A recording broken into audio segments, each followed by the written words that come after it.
I am the fluorescent lights above my desk, humming their empty song at 11:47 on a Tuesday night. I am the cursor blinking on a spreadsheet that stopped making sense 2 hours ago.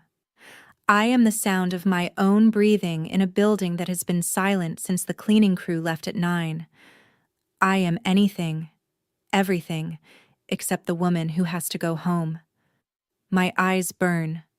I blink, and the numbers swim. Column F refuses to reconcile with column G, but I don't care anymore. I haven't cared since 8:30, when I invented a new task, then another, then another. The audit isn't due until Friday. No one asked me to stay. No one ever does. But the thought of my apartment, the thought of him waiting there, of the questions, of the silence that comes before the anger, makes my hands shake. So I stay. I always stay. The elevator chimes. My spine goes rigid. The cleaning crew is gone. Security makes rounds on the ground floor, never up here on the 15th. Everyone else left hours ago, their desks dark, their computers sleeping. I heard them go, one by one, calling out goodnights I didn't return because I'd already perfected the art of seeming too focused to hear. Footsteps in the corridor. Measured, deliberate. Not the hurried clip of someone who forgot something. These steps know exactly where they're going. They stop outside my cubicle. You're still here. Not a question, an observation, delivered in a voice like smoke over gravel, dark and expensive. I know that voice. Everyone in this building knows that voice, though most have never heard it directed at them personally. Konstantin Voronin doesn't speak to junior analysts. He doesn't acknowledge our existence at all, moving through the office like a shadow, flanked by men in tailored suits who never smile. I swivel my chair slowly, trying to compose my face into something professional, something that doesn't betray the fact that my heart is trying to break through my ribs. He stands at the entrance to my cubicle, one hand resting on the gray fabric divider. Tall. Impossibly tall, or maybe that's just the way he carries himself, like a man who has never questioned his right to any space he occupies. His suit is charcoal, perfectly cut, the kind that costs more than I make in 3 months. Dark hair, gray at the temples, eyes the color of winter storms. Those eyes are looking at me now, and I suddenly understand what it means to be seen. Mr. Voronin. My voice sounds strange. Too bright. I didn't realize anyone else was still here. Neither did I. He doesn't move, doesn't step into my space, but his presence fills it anyway. Until I noticed your desk light from my office, every night this week. Something cold slides down my spine. He's been watching. He's been counting. I've been working on the quarterly reconciliation, I say, gesturing vaguely at my screen. It's easier to focus when it's quiet. It's midnight, Miss Halverson. The way he says my name, careful, precise, like he's tested the shape of it before speaking, makes something in my chest tighten. I didn't think he knew my name. I'm no one. I'm supposed to be invisible. I know what time it is. Architected scene progression and emotional tension escalation strategy. Good start. I've established. Late night, alone at work. Her exhaustion and dread. She's staying to avoid going home. She's not alone, he's there. He's noticed her pattern. Ended with tension. Now I need to continue building this scene, show his observation, her deflection, and gradually reveal more about both characters. Keep the pacing tight, the emotion real, the danger subtle. Continue with the confrontation, her trying to deflect, him seeing through it. The silence that follows is different from the empty quiet I've been sitting in for hours. This silence has weight. It presses against my skin like a physical thing, demanding answers I can't give. Do you? He asks softly, and there's something in his tone I can't quite identify. Because this is the 5th night you've been here past midnight. The 7th this week you've stayed past 10. My mouth goes dry. I didn't realize you were keeping track. I pay attention to patterns. He shifts slightly, and the movement is so controlled it's almost predatory. Especially when they involve my employees destroying themselves for no apparent reason. I'm not destroying myself. I'm working. You're hiding. The word lands like a blow. I stand up too quickly, my chair rolling backward and hitting the cubicle wall with a dull thud. I don't know what you think you. I think. He interrupts, and his voice hasn't risen at all, hasn't changed in volume or tone, but somehow it cuts through my words like a blade. That you're terrified of going home.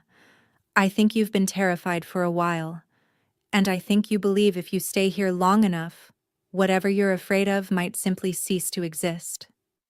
I can't breathe. I can't think. The fluorescent lights are too bright suddenly, the walls too close, and this man, this dangerous, observant man, is looking at me like he can see straight through to the broken parts I've spent months trying to hide. I need to go, I whisper. Do you? Yes. Then why haven't you moved? Because my legs won't work. Because the thought of walking out of this building, getting into my car, driving to that apartment where Marcus is waiting, where he's always waiting, tracking my location on his phone, timing how long I take, counting the minutes and turning them into accusations, makes my vision blur at the edges. Constantine takes a step into my cubicle. Just one. But it changes everything. He's close enough now that I can smell his cologne, something dark and cedar-touched, and see the way his eyes never leave my face. Searching, cataloging, understanding things I haven't said. Who is he? The question is quiet, almost gentle, which somehow makes it worse. There's no one. Don't. Not harsh. Not angry, but absolute. Don't insult either of us by lying. You're shaking, Miss Halverson. You've been shaking since I said the word home. I wrap my arms around myself, trying to hold the trembling inside, trying to keep everything from spilling out. It's none of your business. Perhaps not. He tilts his head slightly, studying me. But you've made it my concern by turning my office building into your sanctuary every night. So I'll ask again. Who is he? Why do you care? The words come out sharper than I intend, edged with something like desperation. Why would you even notice? I'm nobody. I work in reconciliation. I'm a number on a spreadsheet. You shouldn't even know my name. Something flickers across his face. Not anger. Something darker. More complicated. I know everyone's name. I know that you've worked here for 7 months. I know you take your coffee black. You eat lunch at your desk. And you never speak unless spoken to. I know you're brilliant at what you do. Your work is flawless, always ahead of schedule. And I know that 3 weeks ago, something changed. You started staying later, wearing long sleeves even when it's warm, looking over your shoulder in the parking garage. The air leaves my lungs. He's been watching me for weeks. Not just noticing, watching. Paying attention to details no one else would see, building a picture of me from the fragments I thought I'd hidden. You're scaring me, I breathe. Good. He doesn't move closer, doesn't reach for me, but his presence is overwhelming. You should be scared, but not of me. Never of me. The man who makes you shake like this, who makes you prefer fluorescent lights and stale coffee to your own home, he's the one you should fear. And I suspect you already do. Tears prick at my eyes. I refuse to let them fall. I've cried enough in bathroom stalls and parked cars and the dark of my bedroom when Marcus is finally asleep. I won't cry here. Not in front of this man who sees too much. I can handle it, I say, and my voice doesn't shake. Small victories. Can you? Constantine's expression doesn't change, but something in his eyes sharpens. Or are you simply surviving? Because there's a difference, Miran. My name. He said my first name, and it sounds different in his mouth, weighted with something I don't want to examine. No one here uses my first name. I'm Miss Halverson, or sometimes just Halverson, or most often nothing at all, because I've made myself invisible, unmemorable, safe. I need you to leave me alone, I whisper. Please. He's quiet for a long moment, and I can feel his gaze on me, heavy and assessing. Then he reaches into his jacket pocket and pulls out a card. Not a business card. I can see his business card holder in his other pocket. This is something else. Simple, matte black, with just a phone number embossed in silver. He sets it on my desk, precise and careful, not touching me. When you're ready, he says, or when it becomes unbearable, whichever comes first, call that number. Anytime, day or night, it doesn't matter. I won't. You will. He straightens, adjusting his cuff with movements so controlled they look choreographed. Because men like him always escalate, and women like you, smart, strong, stubborn, always believe you can handle it until suddenly you can't. I'd prefer to help before that moment, not after. You don't know anything about me. I know enough. He turns to leave, then pauses at the cubicle entrance. Go home, Miss Halverson, not because you want to, not because you're ready, but because staying here all night will only make tomorrow harder. He'll notice. He'll ask questions. And you're too tired to lie convincingly. He's right. God help me, he's right. If I don't go home soon, if I stay until dawn like I want to, Marcus will know. He'll see it in my face, in the exhaustion I can't hide, and he'll want to know why. He'll want to know what, or who, could possibly be more important than him. How do you know all this? I ask quietly. Constantine looks back at me, and for just a second I see something in his eyes that looks almost like recognition, like he's seen this before, like he knows exactly how this story goes. Because I make it my business to know how predators operate, he says, and I'm very, very good at my business. Then he's gone, footsteps receding down the corridor, the elevator chiming his departure. And I'm alone again with the fluorescent lights and the blinking cursor and the black card on my desk that feels like both a promise and a threat. I stare at it for 5 full minutes before I pick it up. The cardstock is thick, expensive. The number is local. No name, no explanation. Just 10 digits that could mean anything or nothing. I slip it into my wallet, beneath my driver's license where Marcus never looks, and I shut down my computer. My hands are still shaking as I gather my things.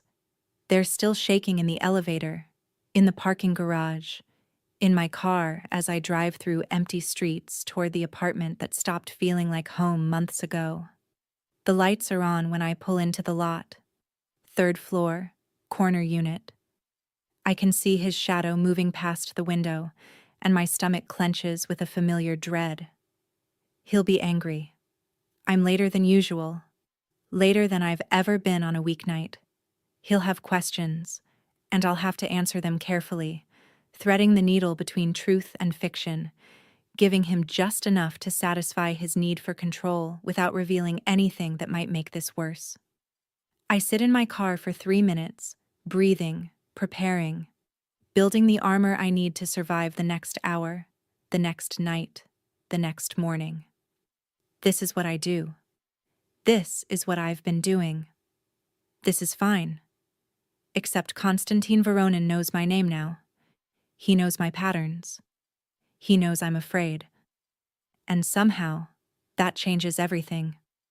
The apartment smells like whiskey and stale cigarettes when I open the door. Marcus is on the couch, watching me with eyes that track my every movement. He's 34, handsome in a conventional way, the kind of man mothers approve of at first glance. Clean cut, well-dressed, successful. No one ever suspects. No one ever knows. You're late. His voice is calm. That's worse than yelling. The calm means he's been thinking, calculating, building his case. I had work to finish. I set my bag down carefully, precisely, in the spot where it always goes. Routine is safety. Predictability is survival. Until midnight? The quarterly audit is due Friday. He stands, and even though he's not particularly tall, not particularly imposing, I still feel small. Today is Tuesday. Try again. My mind races through possible explanations, discarding each one as too thin, too obvious. I lost track of time. Did you? He crosses the room toward me, not fast, not aggressive, just steady and inevitable. You know what I think? I think you're avoiding me. That's not. I think you'd rather spend time in that soulless office than here with me. I think maybe there's someone there you'd rather see. His hand comes up, fingers brushing my cheek in a gesture that might look tender to anyone watching, but I feel the threat in it, the promise of what that touch could become. Is that it, baby? Someone at work catching your eye? No, of course not. Marcus, I would never. Then why do you keep making me wait? His fingers tighten slightly on my jaw, turning my face toward his. Why do you keep choosing anything else over coming home to me? Because home is where the monster lives. Because home is where I have to watch every word, every movement, every breath. Because home is where I'm slowly disappearing, piece by piece, until I won't recognize myself anymore. But I don't say any of that. I say, I'm sorry. You're right. I should have texted. He studies my face, searching for the lie he knows is there but can't quite identify. Then he releases me, stepping back with a smile that doesn't reach his eyes. Yeah, you should have. Don't let it happen again. I won't. Good girl. He kisses my forehead and I stand perfectly still, letting him, because resistance costs more than compliance. I made dinner. It's cold now, but you can heat it up. Thank you. I move through the motions, reheating pasta I don't want, sitting at the table across from him, answering questions about my day with carefully edited responses, laughing at his jokes, agreeing with his observations, playing the role of devoted girlfriend so convincingly I almost forget it's a performance. But in my wallet, beneath my license, a black card presses against my leg like a secret. And somewhere across the city, in an office that stays lit long after everyone has gone home, a man who sees too much is probably still awake, probably still watching, probably already planning something I can't begin to imagine. I should be terrified of that. The strange thing is, I'm not. The next morning, I arrive at work 15 minutes early. This is normal. What isn't normal is the way I catch myself looking toward the executive floor, wondering if Constantine is in yet, wondering if he's thinking about last night, wondering if he meant any of what he said. I force myself to focus, head down, work steady, invisible. But at 10:30, my desk phone rings. Internal line. Extension I don't recognize. Miss Halverson. It's not a question, and I know the voice immediately. My office. Now please. The line goes dead before I can respond. My coworkers don't look up as I stand. Why would they? They don't know I exist any more than the furniture does. I've made sure of that. Anonymity is armor. The executive floor is different from the rest of the building. Quieter. The carpet is thicker, absorbing sound. The art on the walls is real, not corporate stock photos. Everything here speaks of power and money and control. Constantine's office is at the end of the hall, double doors of dark wood with his name etched in silver. His assistant, a woman in her 50s with sharp eyes and sharper cheekbones, nods toward the doors without looking away from her computer screen. He's expecting you. I knock. Stupid, probably, when he summoned me, but I can't just walk into his space uninvited. That's not how this works. Come in. The office is exactly what I expected and nothing like I imagined. Massive windows overlooking the city, a desk that could double as a dining table, bookshelves lined with volumes that look red, not decorative, and in the corner, a bar cart with bottles that probably cost more than my rent. Constantine stands by the window, hands in his pockets, looking out at the city spread below him like a kingdom. He doesn't turn when I enter. Close the door. I do. My heart is racing for reasons I can't quite name. You went home last night? Still not looking at me, just stating facts. Yes. How did he react? The question is so direct, so unapologetic that I forget to deflect. He was angry, but he didn't. It was fine. Now Constantine turns, and his expression is unreadable. Define fine. He didn't hurt me. That's not the same thing. I wrap my arms around myself, suddenly cold despite the warm office. Why am I here, Mr. Voronin? Because I made you an offer last night, and I need you to understand I meant it. He crosses to his desk, leaning against it with a casualness that somehow makes him more intimidating, not less. I also need you to understand what I am. You're my boss. No. A slight smile, humorless. I'm your employer. There's a difference. Your boss is Mitchell in accounting. I'm the man who owns this company and several others, and who has resources you can't begin to imagine. Some of those resources are legal. Many are not. The air in the room changes, becomes heavier. I should be scared. I should run. But I just stand there, waiting. You've heard the rumors, I'm sure. He continues. About the Voronin family. About what we do when we're not playing at legitimate business. Some of those rumors are exaggerated. Most are understatements. You're telling me I can't say the word. It feels too dramatic, too movie script. I'm telling you that I have certain capabilities most employers don't, and that if you need help, real help, the kind that solves problems permanently, I can provide it. My throat is dry. I don't understand why you're offering this. You don't know me. I know enough. He tilts his head, studying me with that unsettling intensity. I know you're trapped. I know you're smart enough to recognize when a situation is deteriorating. And I know that men like your Marcus rarely stop on their own. They escalate. They possess. They destroy. It's what they do. How do you know his name? I breathe. I know everything about him. Constantine's voice is matter of fact, but there's something underneath it. Something dark and cold. Marcus Chen, 34. Works in pharmaceutical sales. No criminal record, but 2 ex-girlfriends with restraining orders that mysteriously disappeared from the system. Financially stable on paper, but with gambling debts that suggest otherwise. He moved in with you 4 months ago, and the first police call from your address happened 6 weeks later. You didn't press charges. I'm going to be sick. He knows everything. He's investigated Marcus, investigated me, dug into our lives like we're subjects in some kind of study. You can't just... I can. No apology in his tone. And I did. Because I needed to know what we're dealing with. And now I do. This is insane. I should report you. You should call the number on the card I gave you the next time he hurts you.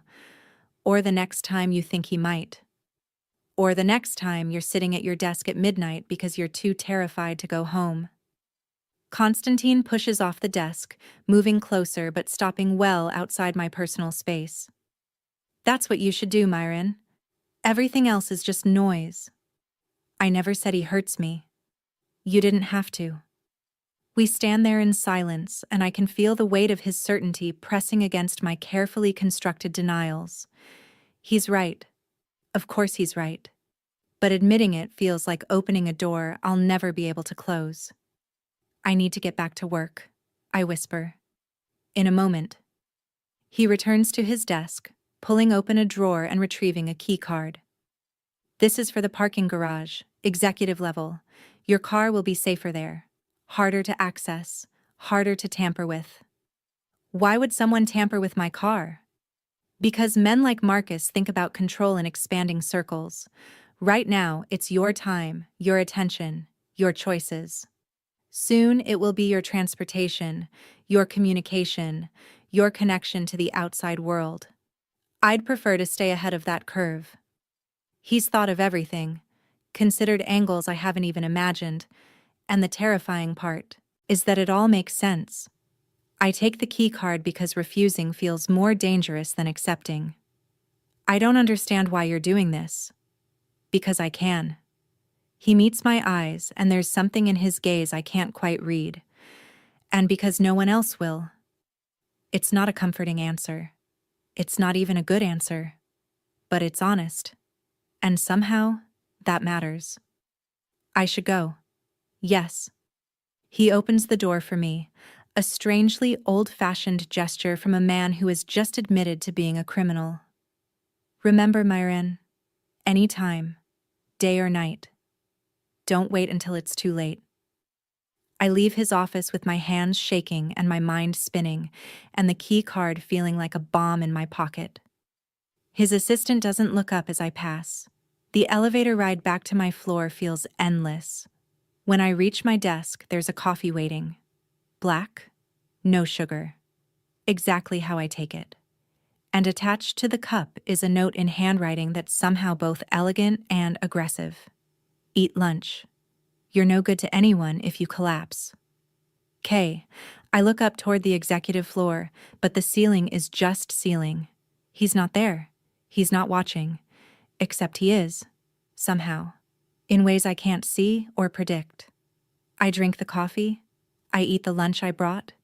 And I try very hard not to think about the fact that for the first time in months, I feel like someone is on my side.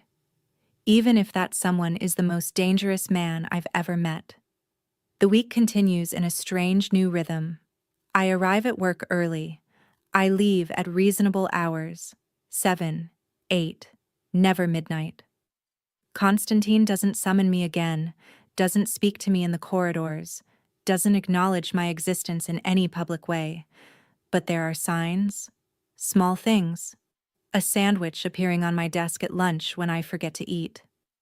My computer upgraded to a newer model overnight.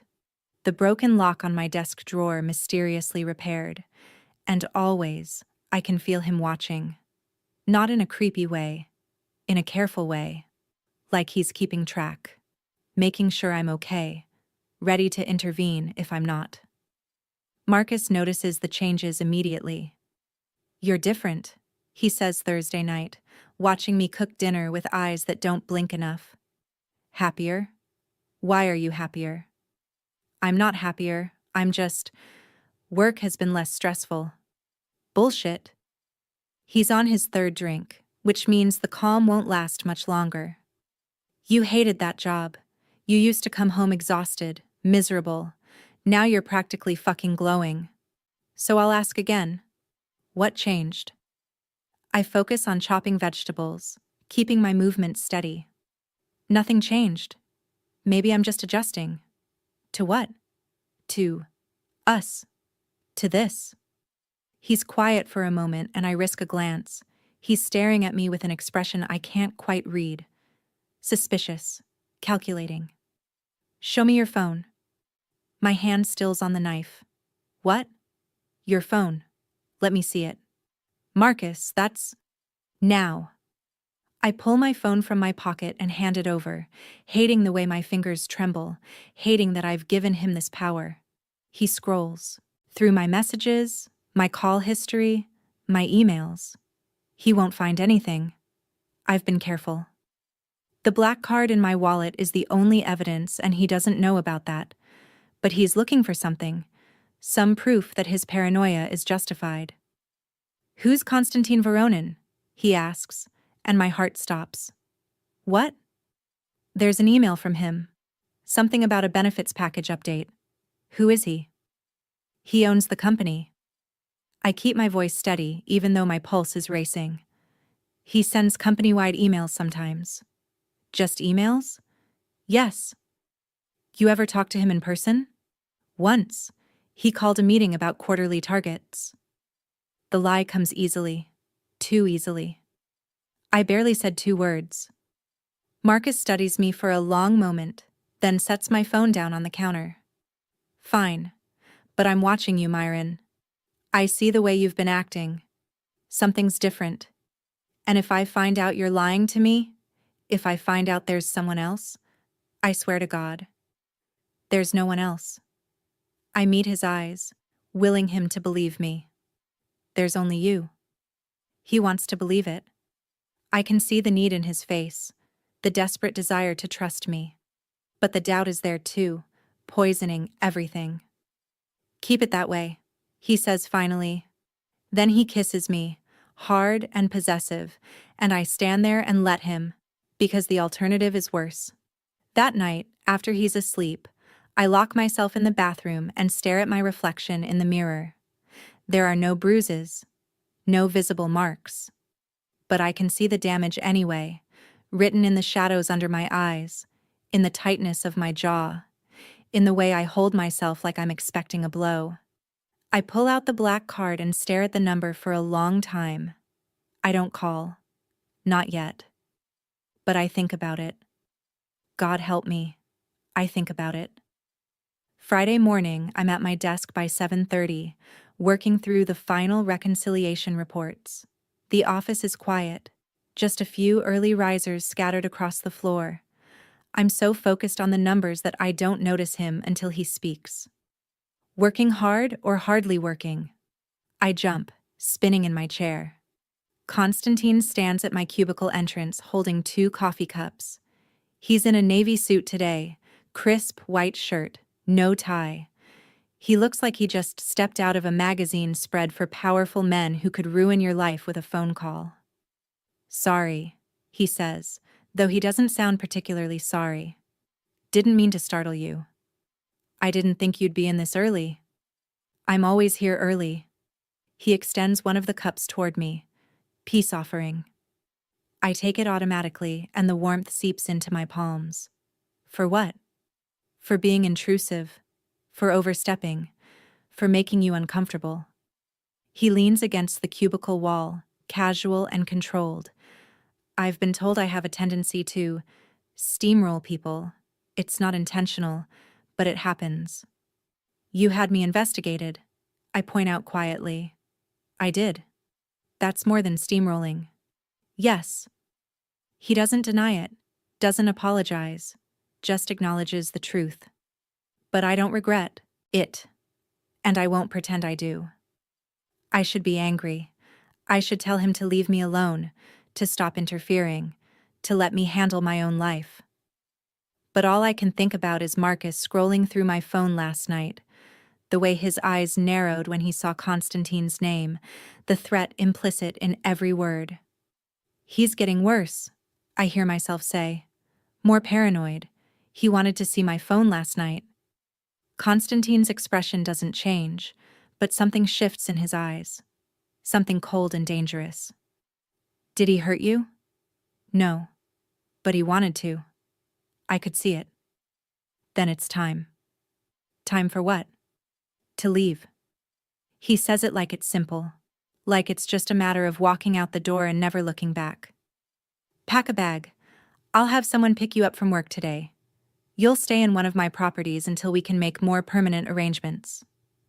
I can't just... That's insane. You're talking about upending my entire life. Your life is already upended. His voice is gentle but absolute. The only question is whether you're going to take control of it or let him destroy what's left. I want to argue. I want to tell him he doesn't understand, that it's not that simple, that leaving is more dangerous than staying. But the words won't come because somewhere deep down I know he's right. I'm scared. I whisper. Good. Fear keeps you alert. He straightens, adjusting his cuffs. But don't let it paralyze you. You're stronger than you think, Myron. You've survived this long. Now it's time to do more than survive. What if he comes after me? Then I'll handle it. How? In ways you don't need to know about. He meets my eyes, and there's no warmth there, just cold certainty. I protect what's mine, and as of 3 days ago, when you accepted that coffee I left on your desk, when you took the key card, when you let me into your life even a fraction, you became mine to protect. The possessiveness in his words should frighten me, should send every warning bell in my head screaming. But instead, I feel something else. Something that might be relief. I need time, I say, to think, to plan. You have until Sunday. Not a suggestion. A deadline. After that, I'm taking the decision out of your hands. You can't do that. I can. And I will. He pushes off from the wall, preparing to leave. Because I've seen how this story ends when no one intervenes, and I won't watch you become another statistic. He walks away before I can respond, leaving me with cold coffee and warm assurances and the terrifying knowledge that I'm no longer navigating this alone, whether I want to be or not. The weekend stretches before me like a minefield. Marcus is in a good mood Saturday morning, which somehow makes everything worse. He makes breakfast, talks about his plans for us, touches me with hands that are gentle now but could so easily turn violent. I smile. I nod. I play along. But in my mind, I'm calculating. Sunday. Constantine gave me until Sunday. Less than 2 days to make a decision that will change everything. Sunday morning, Marcus leaves early for a golf game with clients. He'll be gone for hours. This is my chance. My window. I pull a duffel bag from the closet and stare at it for 10 full minutes, unable to move.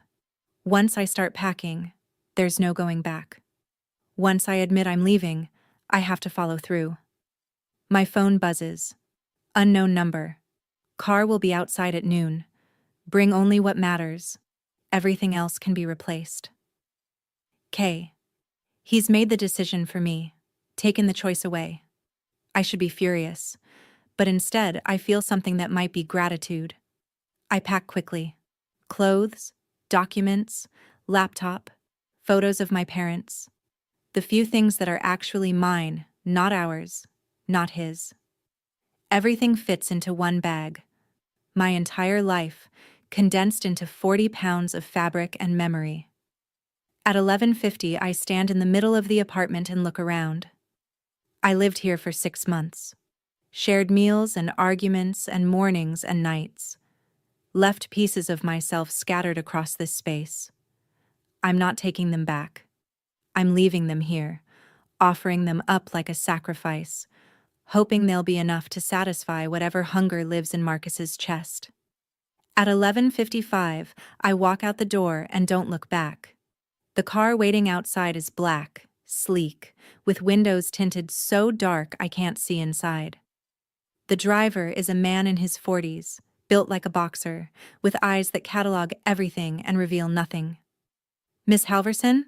His voice is rough, accented. Russian, maybe. Yes. I'm Dmitri. I work for Mr. Voronin. He takes my bag with surprising gentleness. Please, get in. The interior smells like leather and something else, something expensive I can't identify. The seats are soft. The world outside feels distant, separated by glass and money and power. We drive in silence through Sunday empty streets. I don't ask where we're going. I don't want to know. Not yet. For now, I just want to exist in this strange liminal space between one life and the next. The building we stop at is in the financial district, all glass and steel and modern architecture. Dmitri leads me through a lobby that's more art gallery than apartment building, into an elevator that requires a key card to operate. We rise. 30 floors, 40, 50, the penthouse. Of course it's the penthouse. The doors open directly into the apartment, and I step out into a space that can't be real. Floor-to-ceiling windows offering views of the entire city. Furniture that looks like sculpture. Art that belongs in museums. And Constantine, standing by those impossible windows, hands in his pockets, watching me with an expression I can't read. "Welcome," he says simply. I stand there with my duffel bag and my fear and my hope, and I don't know what to say. "This is too much," I finally manage. "This is temporary." He crosses to me, taking the bag from my numb fingers and setting it aside. "Until we figure out next steps." "We? You think I'm going to throw you to the wolves alone?" He almost smiles. "I have a reputation to maintain, Myron. Can't have people thinking I don't take care of my investments." "I'm not an investment." "No." His expression softens, just slightly. "You're not." But I needed to make the offer sound practical. "I'm not good at the other kind." "What other kind?" He doesn't answer, just gestures toward the rest of the apartment. 3 bedrooms. Yours is the one on the left. Bathroom is en suite. Kitchen is fully stocked. Security is... Wait. I hold up a hand, stopping him. You're not staying here? Would you like me to?" The question hangs between us, loaded with implications I'm not ready to examine. "I don't know," I admit. "Then I won't." He pulls out his phone, typing something quickly. "But Dimitri will be here, and there are cameras, and security protocols. You're safe here, Myron. Safer than you've been in months." Safe. The word sounds foreign, like something from another language I used to speak but have forgotten. "What about Marcus?" I ask quietly. "When he realizes I'm gone?" "I'll handle Marcus." "How?" "Do you really want to know?" I think about it. About what Constantine is, what he's capable of, what his handling might entail. And I realize I don't want to know. I just want it to be over. "No," I whisper. "Smart." He checks his watch. "I have a meeting in an hour. Dimitri will stay until I return. If you need anything at all, there's a phone in the kitchen. Press 1. It reaches me directly." He's leaving. I just got here, and he's leaving. And the panic must show on my face because he stops, turns back, studies me with those winter storm eyes. "You're safe here," he repeats, softer this time. "I promise you that. No one can get to you. Not him. Not anyone." "Okay." I wrap my arms around myself, trying to hold the trembling inside. "Myron." He waits until I meet his gaze. "You did the right thing. Leaving. It took courage. It took desperation. Sometimes those are the same thing." He reaches out, and for a moment I think he's going to touch me, but his hand stops just short, hovering in the space between us. Then he drops it. "Get some rest. You look exhausted." "I am." "Then rest. We'll talk later." He leaves, and I'm alone in this impossible apartment with its impossible views and its impossible safety. I stand there for a long time, just breathing, just existing, just letting myself feel the absence of fear. Then I go to my room, not our room, not his room, and I lie down on a bed that smells like clean linen and nothing else, and I sleep for the first time in months without wondering what I'll wake up to. I wake to darkness and the sound of my phone ringing. Marcus. My heart stops. My hand reaches for the phone automatically, muscle memory from months of conditioning. Answer. Always answer. If you don't answer, it's worse. But I'm not there anymore. I'm here. I'm safe. I silence the call. 10 seconds later, it rings again, and again, and again. By the 6th call, I'm shaking so hard I can barely hold the phone. He knows. He's figured it out. He's coming. I stumble out of the bedroom, disoriented by the unfamiliar space, searching for Dimitri, for another person, for anything that proves I'm not alone. He's in the living room, standing by the window like a sentinel. He turns when he hears me, and something in his expression shifts when he sees my face. "He's calling," I manage to say. He won't stop. He's going to. Give me the phone. I hand it over with shaking hands. Dimitri looks at the screen as it lights up again with Marcus's name, Marcus's number, Marcus's rage made digital. Then he turns the phone off and pulls out the SIM card. Problem solved, he says calmly. But he'll come here. He doesn't know you're here. Dimitri pockets the SIM card. And even if he did, he wouldn't make it past the lobby. You don't know him. I know his type. Something cold flickers across Dimitri's face. And trust me, Miss Halverson, he should be more afraid of us than you are of him. The certainty in his voice should comfort me. It doesn't. Because I know Marcus. I know what he's capable of when he feels like he's losing control. And I've just committed the ultimate betrayal. I've left. Mr. Voronin is on his way back, Dimitri adds. He'll be here in 20 minutes. Why? Because I called him, told him you needed him. I didn't say. You didn't have to. Dimitri's expression softened slightly. I've seen this before. Many times. The fear doesn't go away just because you're somewhere safe. It takes time. And someone who understands. He's right.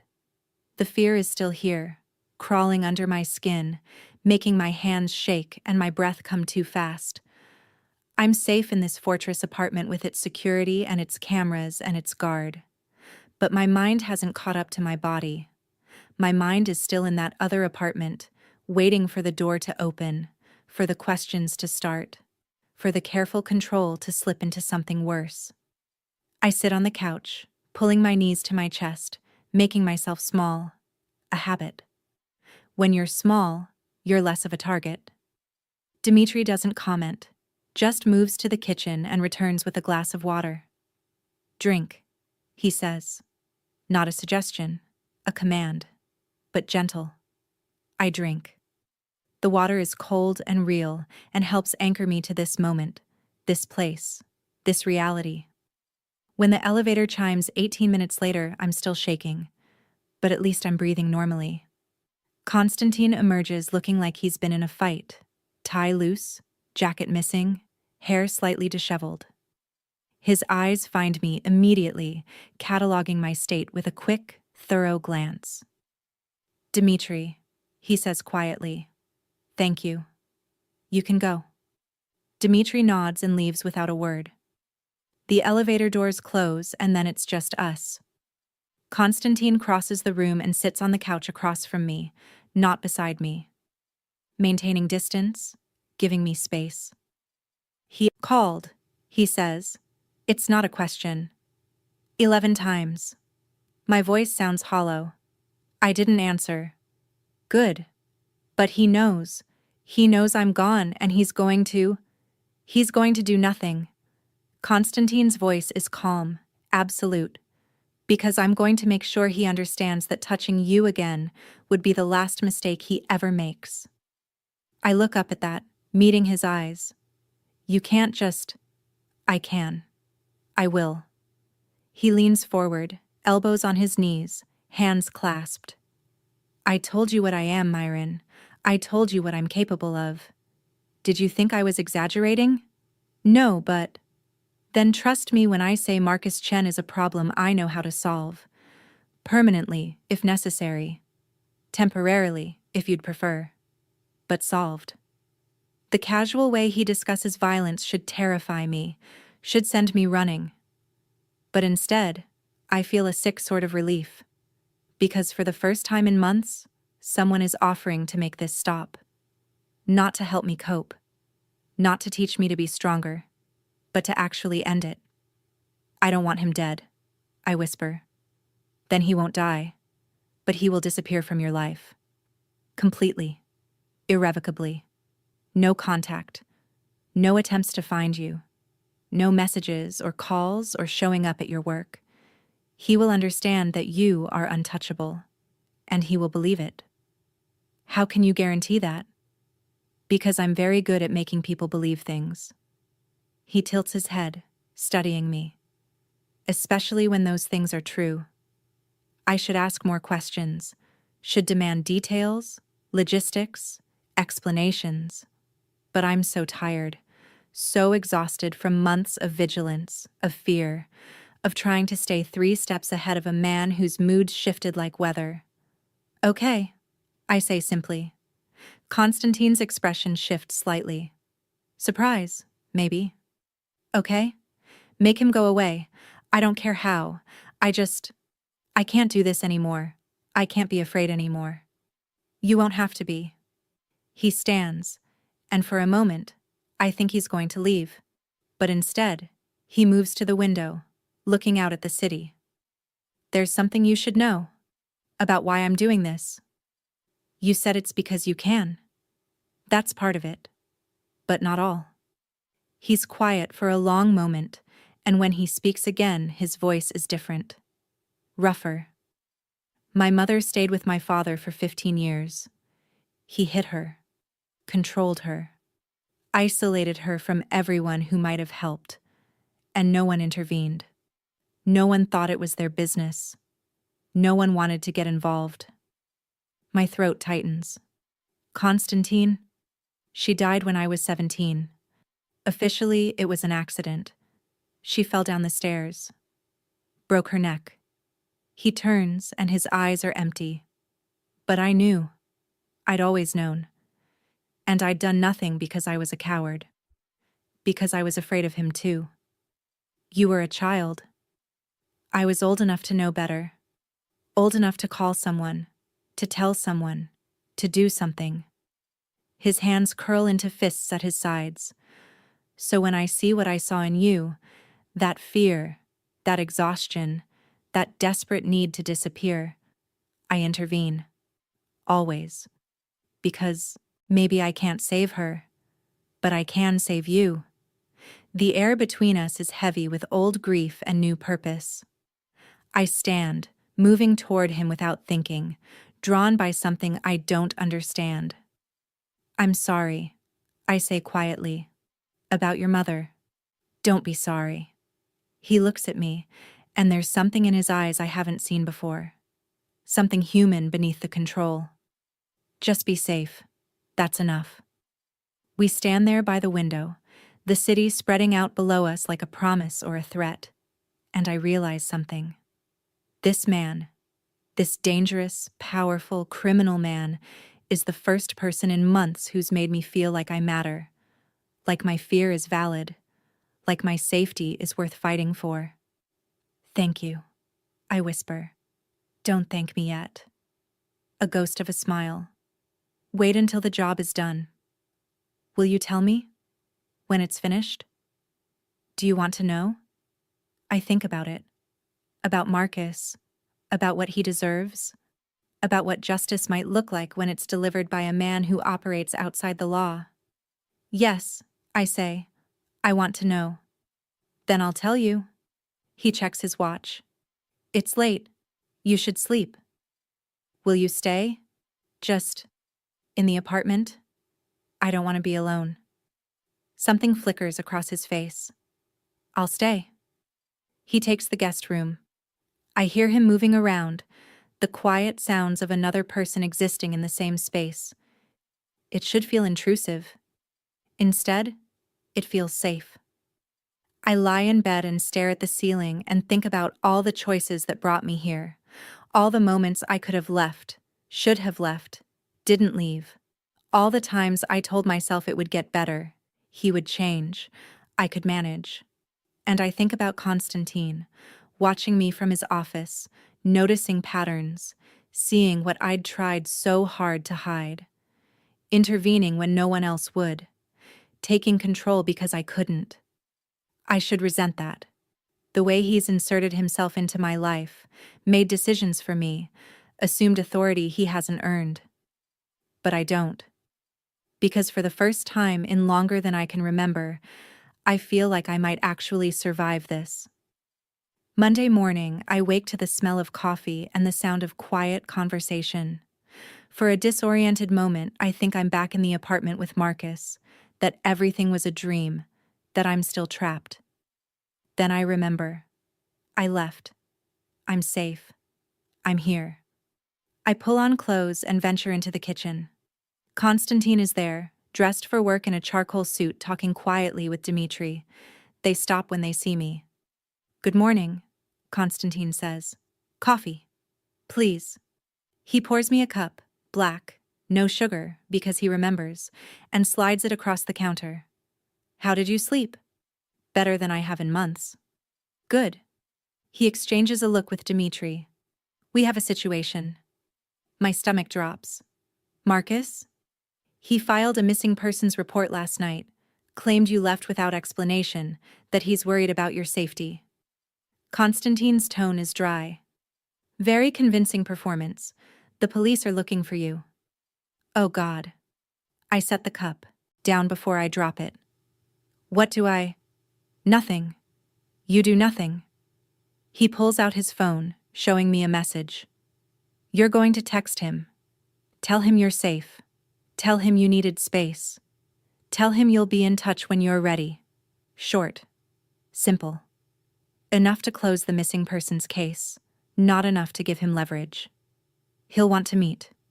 He'll demand to see me. And you'll refuse. Konstantin's eyes are hard.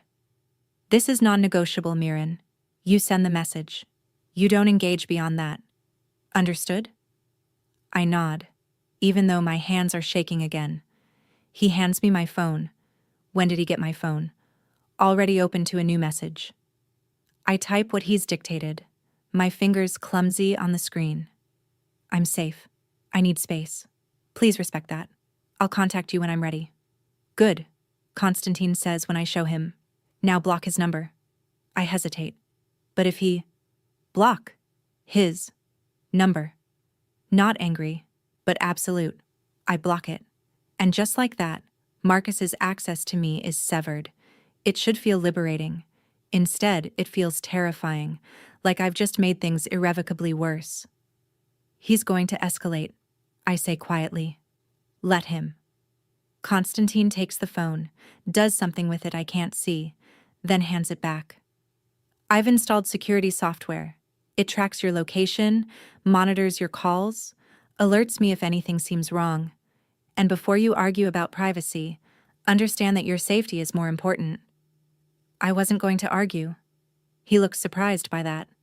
No? No. Because you're right. And because...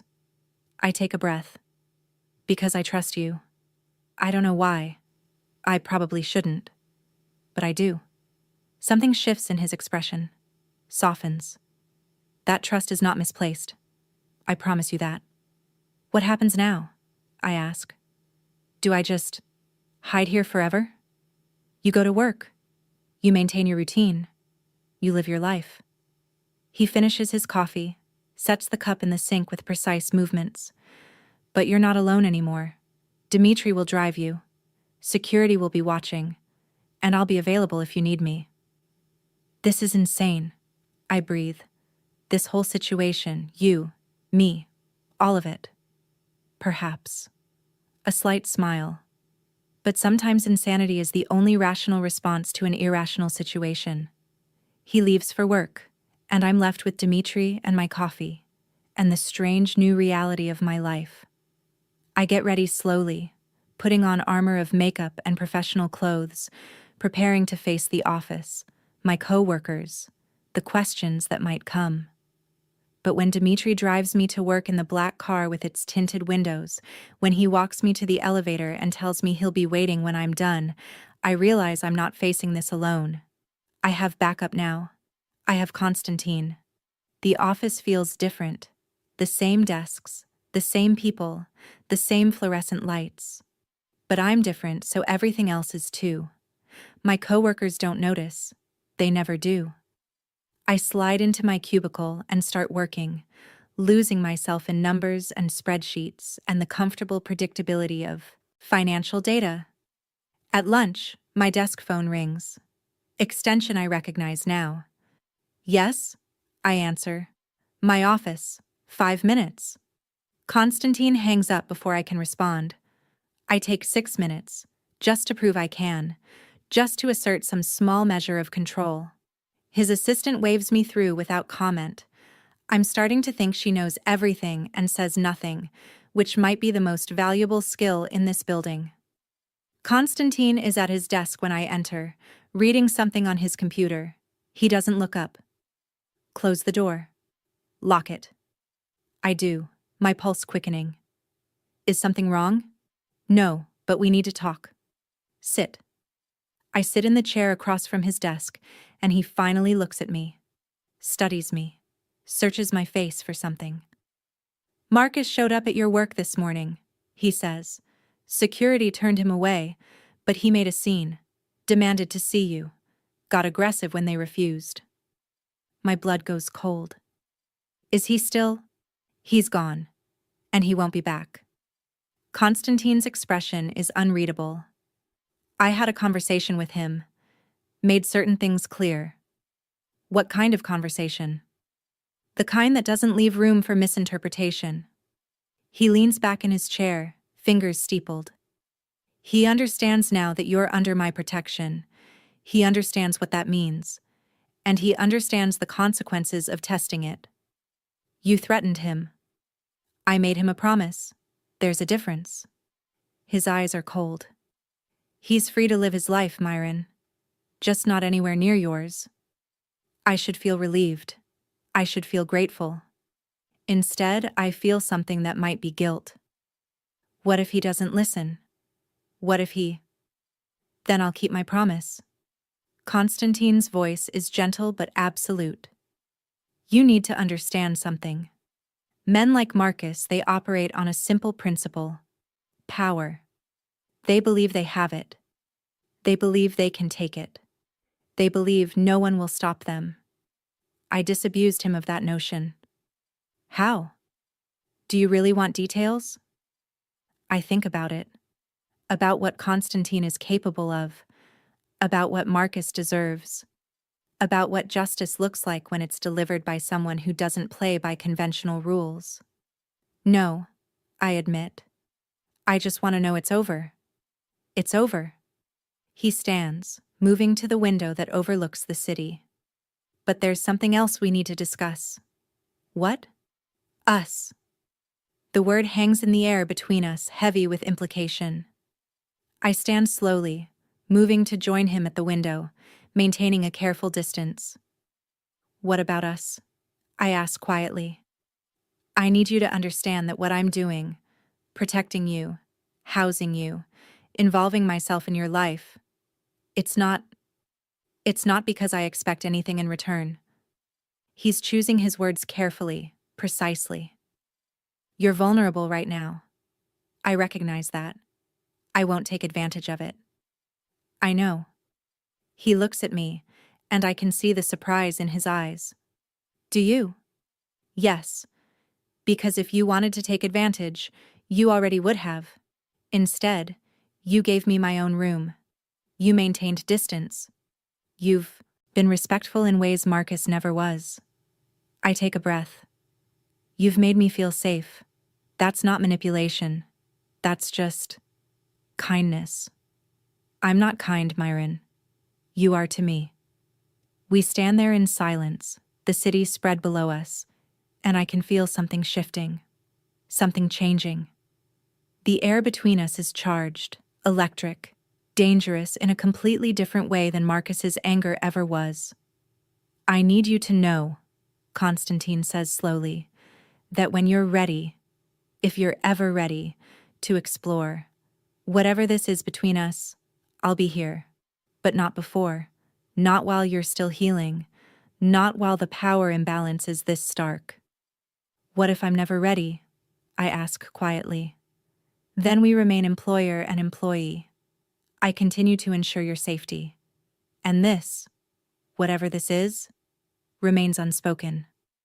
He turns to face me fully, and his eyes are intense. Your comfort is more important than my interest. Always. I should agree, should nod and accept this boundary and be grateful for his restraint. But instead, I hear myself say, what if I don't want to wait? His expression shifts, hardens. You don't know what you want right now. You're confused. Trauma does that. makes you cling to anyone who offers safety. Don't. I step closer, surprising myself. Don't diminish what I'm feeling. Don't tell me I'm confused or traumatized or not thinking clearly. I know exactly what I'm saying. Do you? His voice is low, dangerous. Do you understand what you're asking for? What I am? What being with me would mean? You're a man who saved me when no one else would. You're powerful and dangerous and criminal, and you've been nothing but respectful. That's what I understand. We're standing too close now. Close enough that I can see the silver threading through his dark hair, the faint lines at the corners of his eyes, the way his jaw tightens when he's fighting for control. Myron. My name is a warning. I'm trying to do the right thing here. Maybe the right thing is letting me make my own choices. Not when those choices might be driven by gratitude instead of genuine feeling. He's right. I know he's right. But I also know that what I'm feeling isn't just gratitude. It's something deeper, more complicated. Something that's been building since he first appeared at my cubicle, since he first saw me, really saw me, when everyone else looked right through. Okay, I say finally, stepping back. Okay, you're right. I need time. I need to figure out who I am without Marcus, without fear. Relief flashes across his face, followed quickly by something that might be regret. Thank you. But Constantine? I wait until he meets my eyes. When I do figure it out, when I am ready, don't assume I'll have changed my mind. I leave his office before he can respond, my heart racing, my skin flushed with adrenaline and something else. Something that feels like possibility. The rest of the day passes in a blur. Work, calls, emails, the comfortable rhythm of office, life. But underneath it all, I can feel the change, the shift, the opening of a door I thought was closed forever. Dmitri drives me back to the penthouse. Constantine isn't there. He has meetings, always meetings, but his presence is everywhere. In the coffee waiting for me, in the dinner already prepared and warming in the oven, in the note on the counter, eat, rest, call if you need anything. I eat, I rest. And I think about the man who's inserted himself into my life with all the subtlety of an earthquake and all the care of a surgeon.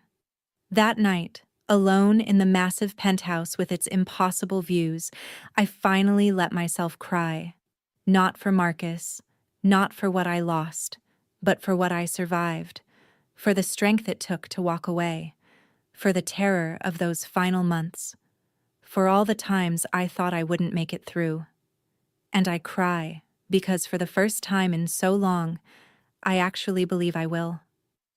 The weeks that follow develop their own rhythm. I work, I sleep, I heal. Constantine maintains his careful distance, professional at the office, absent at the penthouse. But I feel him anyway, in the small things. Fresh flowers that appear every Monday. Books I mentioned wanting to read. The security that's always there but never intrusive. Marcus stops trying to contact me. According to Dmitri, he's moved out of the apartment, found somewhere new, moved on. Just like that. I should feel relieved. Instead, I feel angry. Because it was that easy for him. Because he could just let go and walk away, when for months, he made me believe I was essential, that he couldn't live without me, that leaving would destroy him. It was all lies, all control, all manipulation, but I'm free of it now.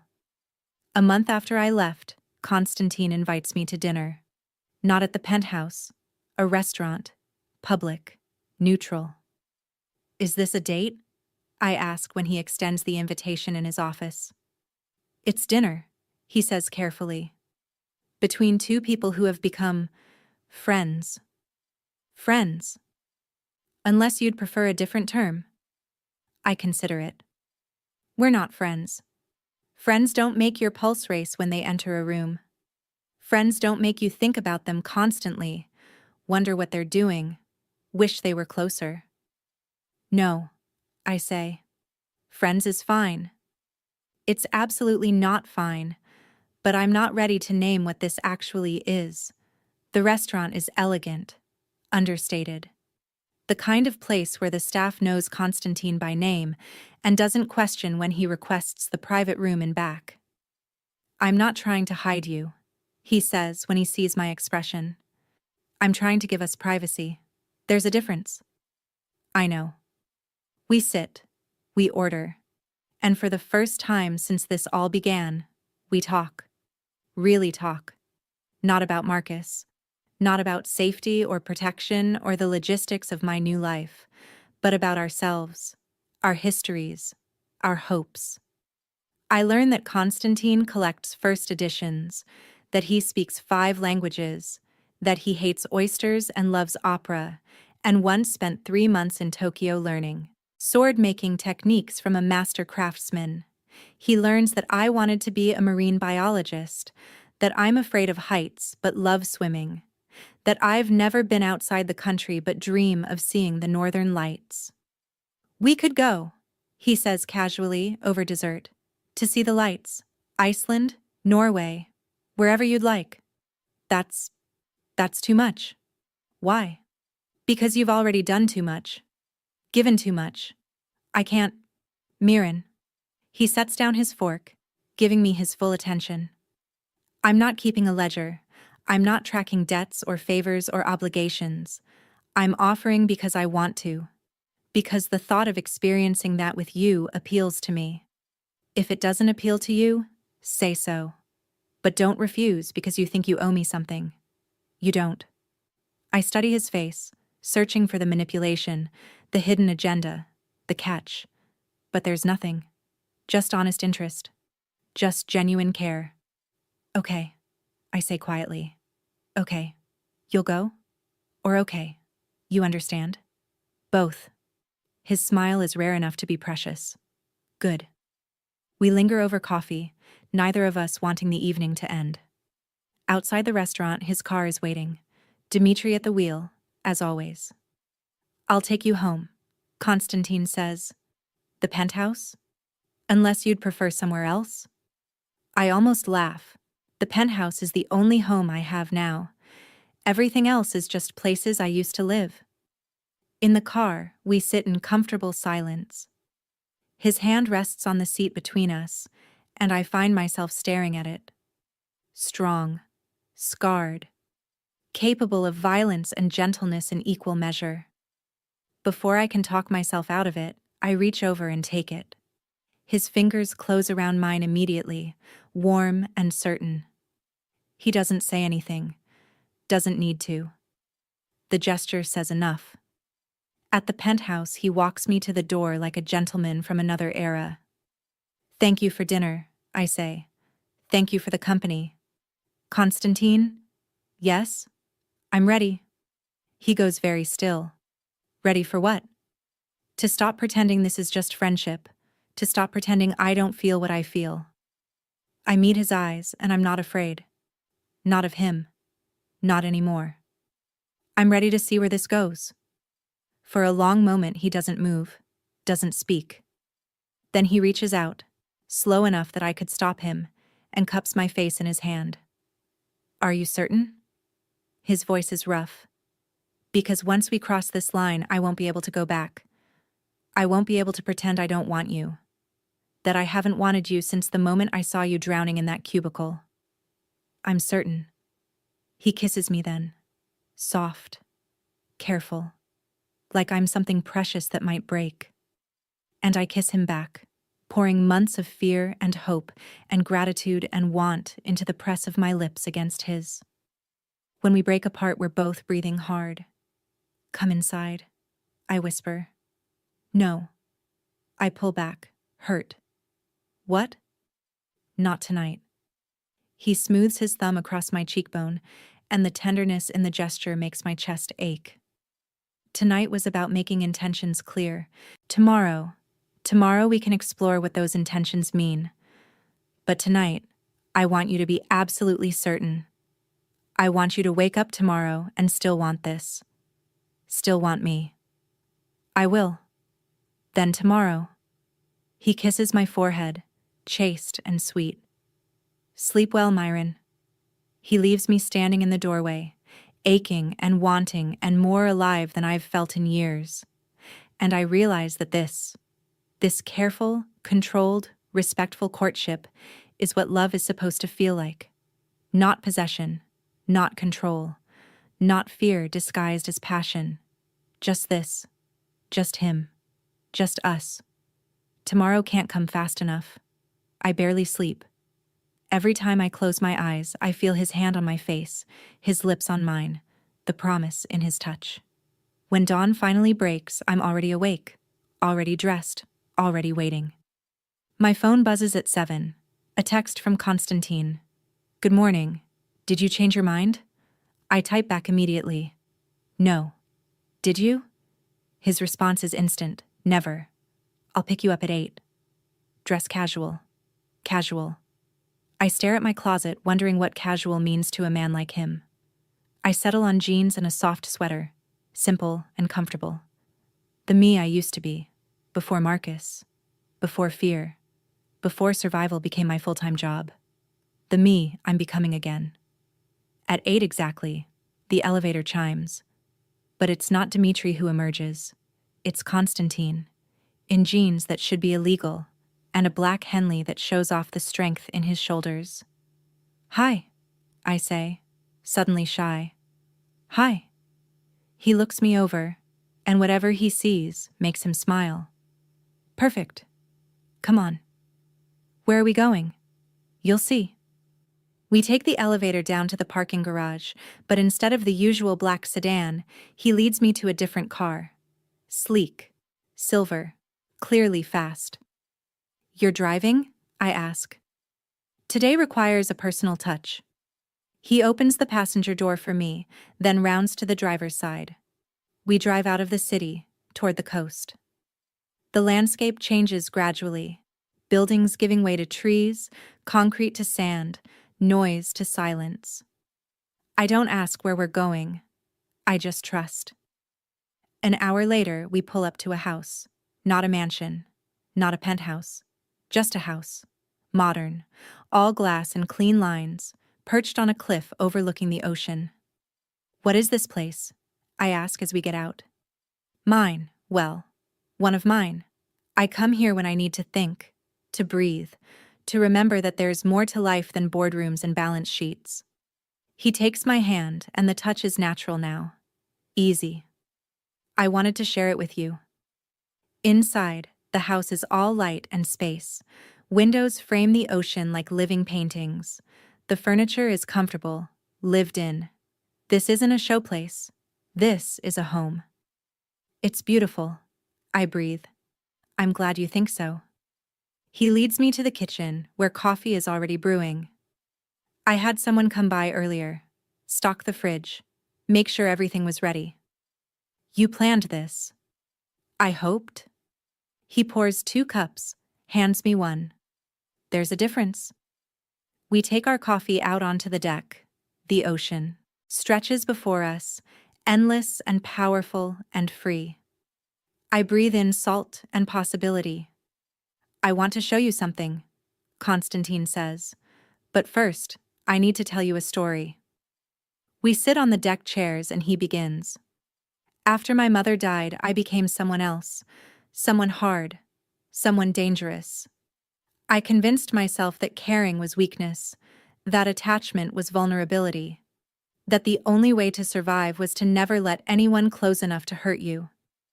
He stares out at the ocean, and I can see the weight of years in his profile. I built an empire on that philosophy, made enemies, made money, made a name that people whisper instead of speak, and I was fine with it. More than fine. I thrived. What changed? I ask quietly. You. He looks at me, and his eyes are raw. Watching you disappear into that cubicle every night. Seeing the fear you tried to hide. Recognizing the patterns because I'd seen them before. With her. It cracked something open in me that I'd sealed shut. made me remember that some things are worth the risk, that some people are worth protecting, that maybe I could use all this power, all this darkness, for something good. Constantine, let me finish. He sets down his coffee, turning to face me fully. I need you to understand what you're getting into. What I am. The Veronin family isn't just wealthy. We're not just connected. We're criminals, Miran. Organized crime in the purest sense. I've done things, terrible things, to maintain our position, to protect our interests, to survive. I know. Do you? Do you understand that being with me means accepting all of that? It means security that comes from blood and violence. It means luxury paid for in ways you don't want to know about. It means danger. Always. Just beneath the surface. I reach over and take his hand, lacing our fingers together. I understand that you're offering me truth, that you're not hiding who you are or what you've done. That's more honesty than Marcus ever gave me. More respect. Miran, I'm not naive, Constantine. I know you're dangerous. I know what you're capable of. But I also know you've never hurt me, never frightened me, never made me feel small or stupid or worthless. You've made me feel seen, safe, valued. That matters more than your tax status. He laughs, surprising both of us. My tax status. You know what I mean? I do. He brings our joined hands to his lips, pressing a kiss to my knuckles. But I need you to be sure, absolutely certain, because once you're mine, and make no mistake, Myron, if we do this, you will be mine. There's no halfway, no casual, no exit strategy. You're asking me to commit.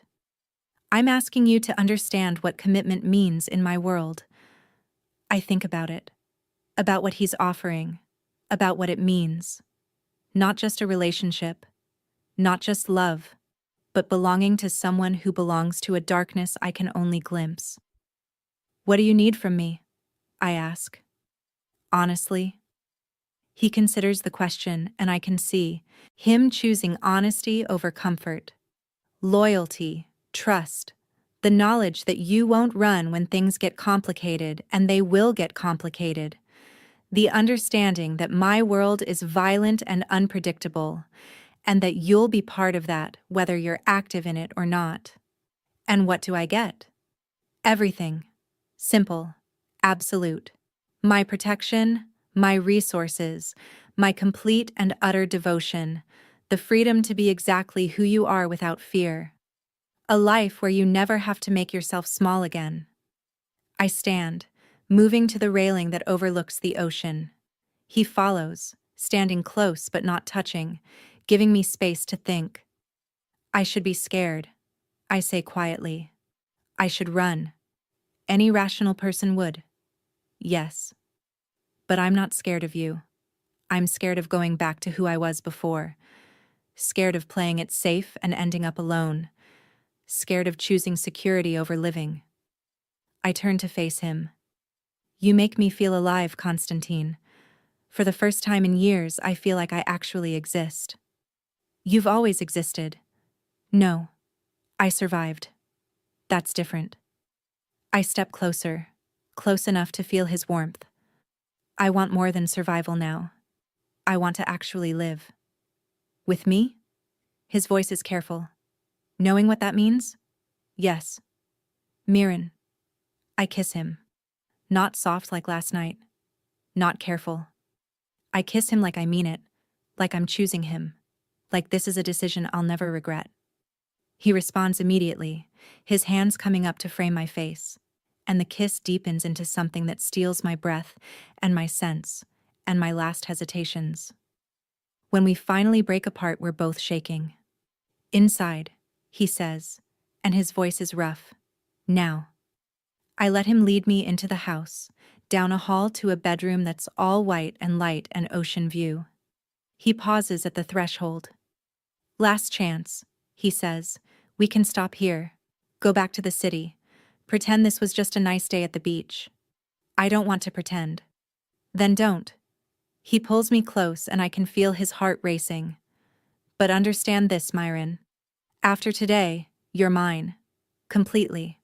I won't share you. Won't accept half measures. Won't let you go easily if you change your mind. Good. I meet his eyes, letting him see everything. Because I don't want easy. I want you. What happens next is gentle and fierce and perfect. He treats me like I'm precious and powerful at once, takes his time, asks permission with every touch, makes sure I know I can stop, can change my mind, can take back my yes at any moment. But I don't. I give myself to him fully, holding nothing back, and he accepts that gift with a reverence that makes me understand exactly what devotion means. Afterward, we lie tangled together, my head on his chest, his fingers tracing patterns on my skin. No regrets? He asks quietly. None. Good. He kisses the top of my head. Because you're stuck with me now. Promises, promises.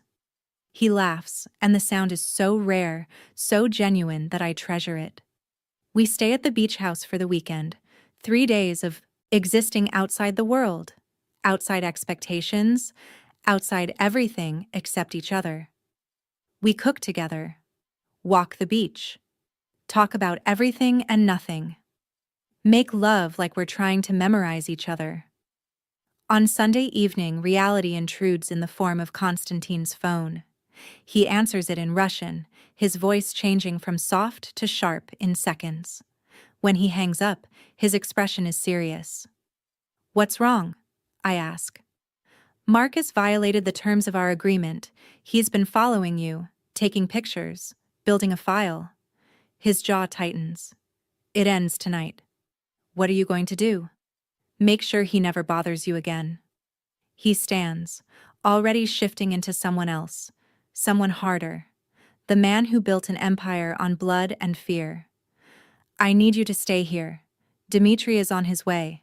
He'll watch the house. I want to come with you. No. Konstantin? No. He cups my face, and his eyes are gentle despite the steel in his voice. This part of my life, this darkness, you don't need to see it. You don't need to carry it. Let me handle this. I want to argue, want to insist that I'm strong enough, that I can handle it. But the truth is, I don't want to see what he becomes when he's doing what he does. I don't want that image replacing the man I've come to love. Okay, I whisper, but come back to me. Always. He kisses me once, hard and possessive. Wait for me. Then he's gone, and I'm alone with the ocean and my thoughts and the knowledge that somewhere in the city, Konstantin is handling Marcus in ways I can't imagine and don't want to. Dmitri arrives an hour later. He doesn't speak, just takes up position by the door like a statue made of muscle and vigilance. I try to sleep. Can't. Try to read. Can't focus. Try to convince myself everything will be fine. Fail completely. At 3 a.m, the door opens. Konstantin enters, and my breath catches. He looks the same. No blood, no visible damage. Just tired. Is it done? I ask. It's done. He crosses to me, pulling me into his arms. He won't bother you again. Ever. Did you? He's alive. Scared. Relocated. But alive. He pulls back to look at me. I kept my promise. No killing. Just persuasion. I don't ask for details. Don't want them. I just hold him and let the relief wash over me. It's really over. I breathe. Yes. He kisses my forehead. You're free, Myron. Completely. Free. The word should bring joy. Instead, it brings tears. Months of fear, of terror, of carefully managed survival. And now it's just over. I cry against Konstantin's chest and he holds me through it, murmuring reassurances in Russian and English and languages I don't recognize. When the tears finally stop, I feel lighter, emptier, new.